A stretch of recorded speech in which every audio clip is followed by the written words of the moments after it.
ক্ষয়ক্ষতি মানে ব্যাপক ক্ষয়ক্ষতি হয়েছে পুরো মার্কেটে, যে কয়েক লক্ষ কোটি টাকার মনে হয় ক্ষতি হয়ে গেছে। মুখ্যমন্ত্রী ক্ষতিপূরণের কথা বলেছেন কাল, আপনারা সন্তুষ্ট? এখন কি করে বলবো তো, এখন আমাদের মার্কেট অ্যাসোসিয়েশন যেটা করবে তার উপরে আমাদের করতে হবে, কারণ ওই ক্ষতি পরিমাণে তো আমাদের চলবে না। আমাদের ব্যাপক ক্ষতি হয়ে গেছে, দোকান আমাদের জ্বলে পুড়ে ছাই হয়ে গেছে। 100 বছরের ওপর মার্কেট, আজ পর্যন্ত কোনোদিন আগুনও লাগেনি মার্কেটে। ফায়ারটা এইভাবে স্প্রেড করা, এটা আমরা মনে করছি একটা কনস্পিরেসি। কেন মনে করছেন কনস্পিরেসি? কারণ আগে এটা ছিল সাউথ 24 পরগনা ডিএম এর আন্ডারে, 4 বছর আগে ওটা কর্পোরেশন নিয়েছে এবং তখনই এদের কাছে একটা প্রপোজাল দিয়েছিল, আপনারা মাপঝোপ করুন, এটাকে আমরা ডেভেলপ করবো, করব। কিন্তু দেখুন, সবারই একটা ভয় থাকে, তো এই জায়গা ছেড়ে চলে যাব, শিফটিং করব, সেখান থেকে আবার ফিরে আসব, সবটাই যে সম্পূর্ণভাবে হবে তা তো নয়, অনেকটাই বিশ্বাস অবিশ্বাসের জায়গা রয়েছে। একদম নয়, এটা ক্ষতিপূরণই নয়, এটা ভিক্ষে দেওয়া। ক্ষতিপূরণ নয়, এটা ভিক্ষে দেওয়া।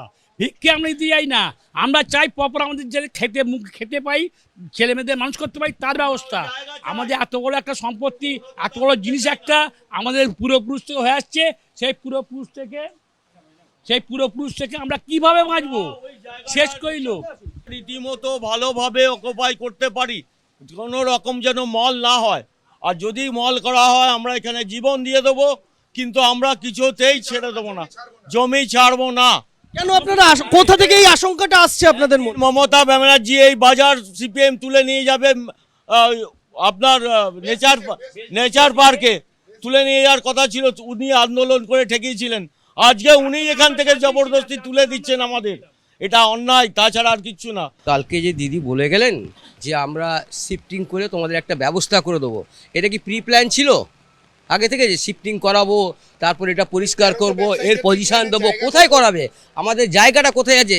এবারে একটা নতুন জায়গায় শিফটিং করাতে গেলে তার পরিকাঠামো তৈরি করতে হবে, সে পরিকাঠামোটা কোথায় আমাদের বাজারে? নাকি আমরা চলে যাব সেই ধর্মতলায় গিয়ে দোকান করব, দিলে ওরা এটা অধিকার করবে, টেক আপ করবে এটা?